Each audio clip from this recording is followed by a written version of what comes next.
हमको लग रहा है कि बहुत कुछ तुमको ये मान के चला जा रहा है कि अब जानकारी हो गई, क्योंकि एग्जाम बहुत नजदीक है। ऑक्सीकरण अपचयन के लिए इलेक्ट्रॉनिक कॉन्सेप्ट ही तुमको देना है। इलेक्ट्रॉन यदि परित्याग हो रहा है तो ऑक्सीकरण की क्रिया संपन्न हो रही है, और इलेक्ट्रॉन यदि ग्रहण हो रहा है तो अपचयन की क्रिया संपन्न होती है। क्लियर हो गया? जो इलेक्ट्रॉन परित्याग करता है उसे अपचायक कहते हैं, और जो इलेक्ट्रॉन ग्रहण करता है उसे ऑक्सीकारक कहते हैं। कहीं उल्टा बोल रहे हैं, सच्ची बात है, उल्टा बोला जा रहा है। जो इलेक्ट्रॉन परित्याग करेगा तो उसके अंदर जो क्रिया होगी उसे उसका ऑक्सीकरण कहते हैं। माने जब क्रिया जो हो रही है ना उसका ऑक्सीकरण हो रहा है, स्वयं का ऑक्सीकरण हो रहा है। जो स्वयं का ऑक्सीकरण करता है वो दूसरे को इलेक्ट्रॉन देकर के उनको ग्रहण कराता है, और जब उनको ग्रहण कराता है तो वहां क्रिया कौन सा संपन्न कराता है? अपचयन का। इसलिए जो क्रिया ये कराता है इस वजह से उसको अपचायक कहते हैं। इलेक्ट्रॉन परित्याग करने की स्थिति में उसके स्वयं में ऑक्सीकरण की क्रिया होती है, दूसरे का चूंकि अपचयन कराता है इसलिए इसको अपचायक कहते हैं। और जो पदार्थ, उल्टा कहना है, जो पदार्थ इलेक्ट्रॉन ग्रहण करता है तो ग्रहण करता है तो अपने आप में अपचयन की क्रिया संपन्न कर रहा है। तो ग्रहण करता कहां से है? किसी का परित्याग कराएगा तभी तो वो उसको ग्रहण करेगा।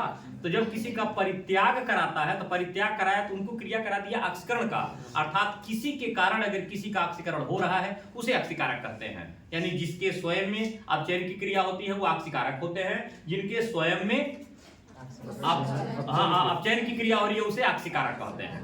तो ये दो चीज हो गई, और जब दोनों क्रिया एक साथ संपन्न होती हैं तो उनको कहते हैं रिडॉक्स अभिक्रिया, क्योंकि ऑक्सीकरण और अपचयन दो एक साथ संपन्न होने वाली क्रियाएं हैं, जिसकी वजह से पूरी रासायनिक अभिक्रिया उदासीन हो जाती है। क्योंकि जितना हम परित्याग करते हैं यदि उतना किसी को मिल जाता है तो क्रिया उदासीन हो गई।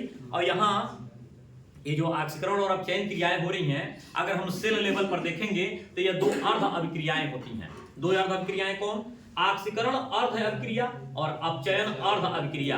और दोनों अभिक्रियाओं को जब दोनों सेलों से जोड़ते हैं तो दो ध्रुवों पर वो क्रिया संपन्न होती है। एक ध्रुव को ऑक्सीकारक ध्रुव, ऑक्सीकरण ध्रुव, और एक को अपचयन ध्रुव कहते हैं। और इन ध्रुवों को इलेक्ट्रोड कहा जाता है, ध्रुव कहा ही जाता है। उसी को प्लस और इसी को माइनस ध्रुव भी कहते हैं, जो कि दो तरह के सेलों में अलग अलग होता है। विद्युत अपघटनी में अलग होता है और विद्युतीय सेल में अलग होता है। अब विद्युतीय सेल की बात आएगी बाद में, उस ग्राफ में होगा। तो विद्युतीय सेल में तुमको पता होगा दो प्रकार का सेल पढ़ने को मिलता है, प्राथमिक सेल और द्वितीयक सेल।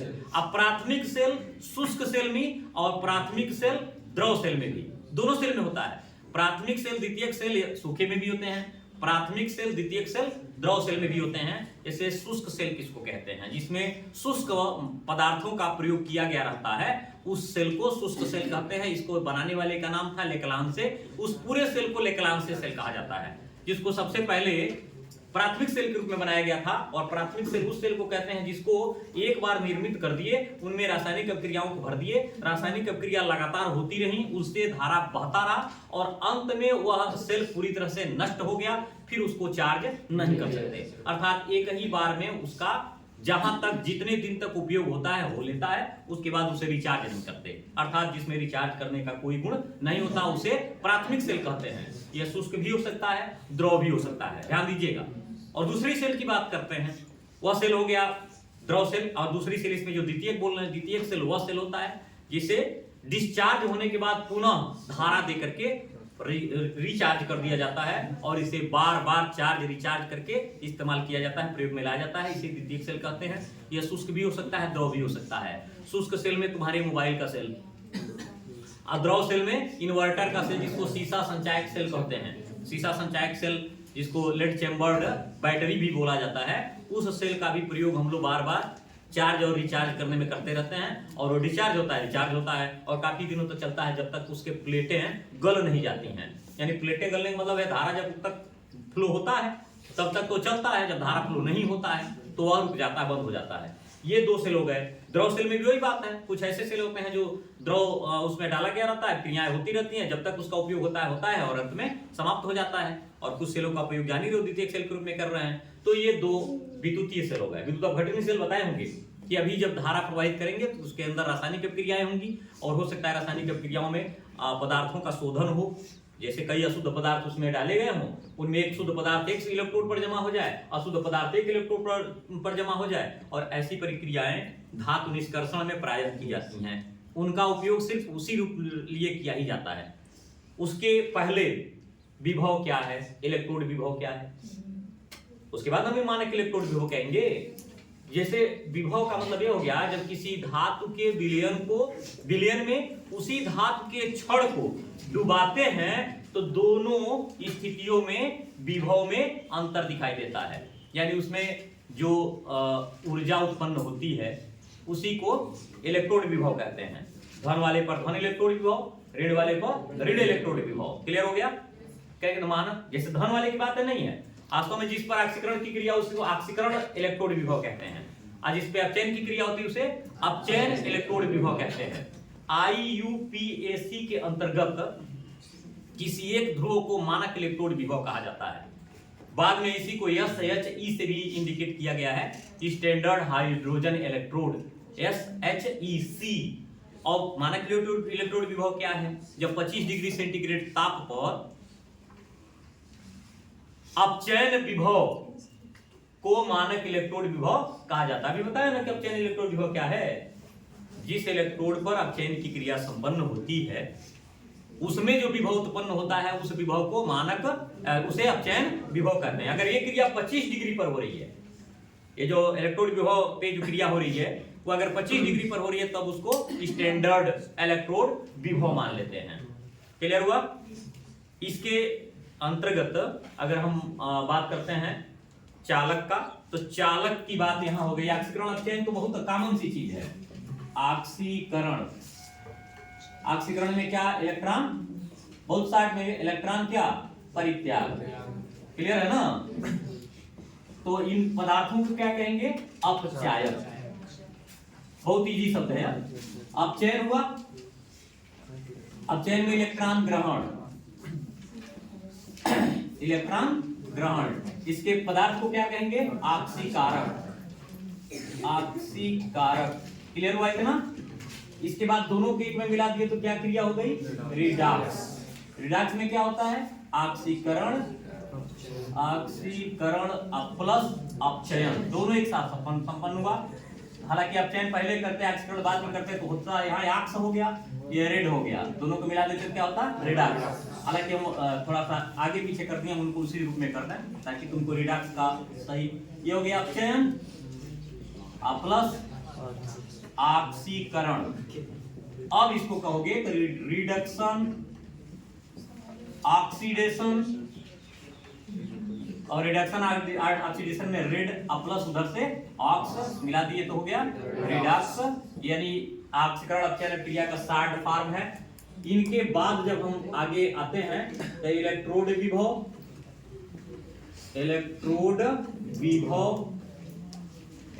हम बताए हैं कि किसी धातु के विलयन में उसी धातु के क्षण को डुबाते हैं, धातु के क्षण को डुबाने से उत्पन्न विभव।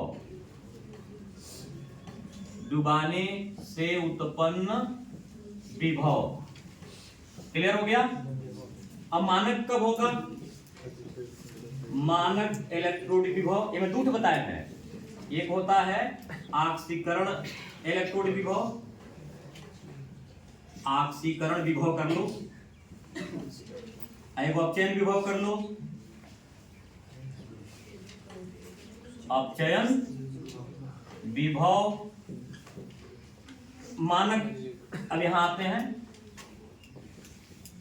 मानक इलेक्ट्रोड विभव।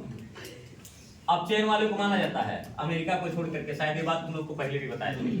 अमेरिका में उल्टा चलता है, वो ऑक्सीकरण विभव को 25 डिग्री सेंटीग्रेड ताप पर मानक इलेक्ट्रोड विभव मानते हैं, जबकि बाकी सभी जगहों पे पता है ना कि IUPAC international union of pure and applied chemistry, ये एक ग्रुप है, एक समूह है देशों का, जिसमें सारे लोग मानक विभव को, माने अपचयन विभव को मानक मानते हैं, माने वही सब जगह लागू होगा क्योंकि टेम्परेचर फिक्स कर दिया गया है।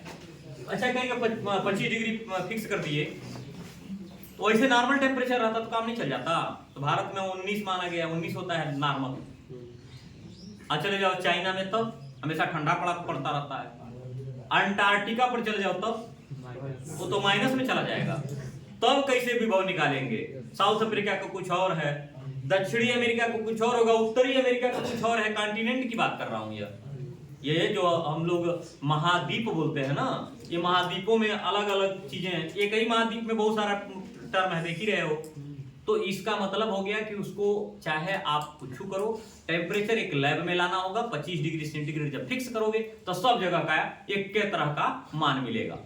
चाहे वो वेस्ट इंडीज में जहां पर बहुत ज्यादा ताप है, या वहां कर लो, या तो तुम उसको अपने ही भारत के नैनीताल में लाके कर लो। जैसे कहने का ये मतलब है कि टेम्परेचर वेरी कर सकता है ओपन प्लेस पे, लेकिन जब उसको फिक्स कर देंगे तो किसी लैब में कराएंगे, लैब में उसको स्थिर करके तब उसका मान देखा जाएगा तो सब जगह बराबर मिलेगा। इसलिए मानक मानने का मतलब हो गया कि स्टैंडर्ड योग कहीं का बदलना नहीं चाहिए। जैसे हम लोग किलोग्राम को मानक मानते हैं, तो ऐसे नहीं मान देते हैं, कुछ उठाए पत्थर लगा रख दिए, आकर 1 किलो है तो हो जाएगा क्या? सही नहीं होगा। उसके लिए याद होगा कि वो सेब्रे शहर का जो माप तौल, अंतरराष्ट्रीय माप तौल कार्यालय में रखे हुए प्लेटिनम इरिडियम में धातु के बने हुए गोले का जो वजन बताया गया ना, उस वजन को 1 किलोग्राम कहा गया, तब कहते हैं कि मानक किलोग्राम है। और याद होगा उसी प्लेटिनम इरिडियम में धातु से बने हुए छड़ों के 2 रेखाओं के बीच की दूरी को मीटर कहते हैं, वो भी मानक मीटर है वह। अब इसका मतलब हो गया कि उसकी कुछ खासियत होगी, वो टेम्परेचर के बदलने पर बदलता नहीं होगा। सही है ना? जैसे टेम्परेचर जैसे बदलेगा ना, लोहा की लंबाई बढ़ जाती है, ताप बढ़ने पर लोहे की लंबाई बढ़ती है, और उसको प्रसार कहते हैं, धात्विक प्रसार, उसमें प्रसार, सुने हो ना। और अगर वही टेम्परेचर घटता है तो छोटा हो जाता है। तो मान लो कहीं छोटे माने कम तापमान पर हम अपना फिक्स कर लिए, मीटर बना लिए, 40 डिग्री सेंटीग्रेड पर गए नापने, पता चला कि दूध नीचे बढ़ गया। अब नापेंगे तो पूरा उसका सिस्टम खराब हो जाएगा, कुछ ना कुछ तो कम हो ही जाएगा। इसी को मानक नहीं माना जाता। मानक मानने के लिए वो मानक होना चाहिए। तो यही सब चीजें हैं इसमें। तो मानक इलेक्ट्रोड विभव जो है, मानक इलेक्ट्रोड विभव 25 डिग्री सी पर अपचयन विभव, अपचयन विभव को ही मानक इलेक्ट्रोड विभव कहते हैं। क्लियर हुआ? इसमें अब साफ बात आती है प्रतिरोध। ओम का नियम से शुरू कर रहे हैं। ओम का नियम बहुत इजी है। ओम के नियम में मान लो एक चालक लिए हैं, एक चालक के एक तरफ से धारा बहाएंगे, तो जहां धारा बहाएंगे वहां विभव तनी ज्यादा होगा, और जहां जाएगा वहां तनी धारा कम हो जाएगा। ऐसे जानो देखे होगे, जहां ट्रांसफार्मर के पास जितने लोगों का घर रहता है बड़ा लाइट तेज रहता है, और जो अंतिम छोर पर रहते हैं उनका कम हो जाता है। अब दोनों को स्टेबलाइजर की जरूरत पड़ गई। बीच वाले जो है वो तो बीच वाले ही रहते हैं, वो तो अक्सर बीच वाले हैं, वो वाला नहीं कह रहा। एडवांस मत सोचो। जैसे उनको स्टेबलाइजर में भी चल लगे तो कोई दिक्कत नहीं है, लेकिन पहले वाले को उनका बल्ब टूटने लगेगा तब स्टेबलाइजर, एक के लुकलुकवा चल रहा है तो उनको स्टेबलाइजर, उन दोनों की जरूरत है। तो एक जगह विभव ज्यादा है, एक जगह विभव कम है। तो इन विभवों का जो अंतर है, विभवांतर, यह विभवांतर उसमें बहने वाली धारा के अनुक्रमानुपाती होता है। ओम का नियम यही है कि अगर किसी चालक की भौतिक अवस्थाएं न बदली जाए, भौतिक अवस्था नहीं पता चला कि नहीं कापर का तार लगा है या सोना का तार लगा दिए, तब तो सत्यानाश हो गया। पता चलेगा कि दोनों का विभव में अंतर ही नहीं आया। किसी चालक के भौतिक अवस्था का परिवर्तन न किया जाए, भौतिक अवस्थाएं न बदली जाए, तो उनके सिरों का विभवांतर उसमें बहने वाली धारा के अनुक्रमानुपाती होता है। यानी यहाँ भी पॉजिटिव हुआ और ये भी निगेटिव हुआ, तो विभवांतर डेल्टा भी होगा ना।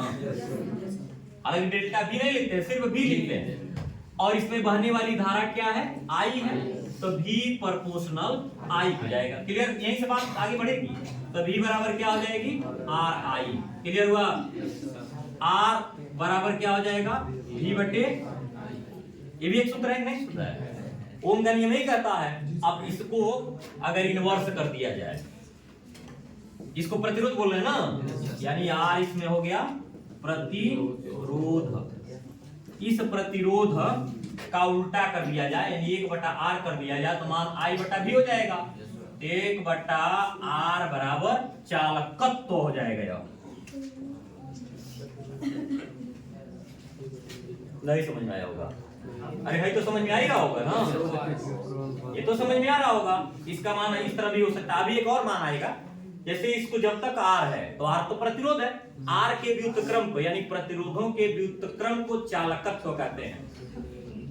दिमाग में रखो उस चीज को।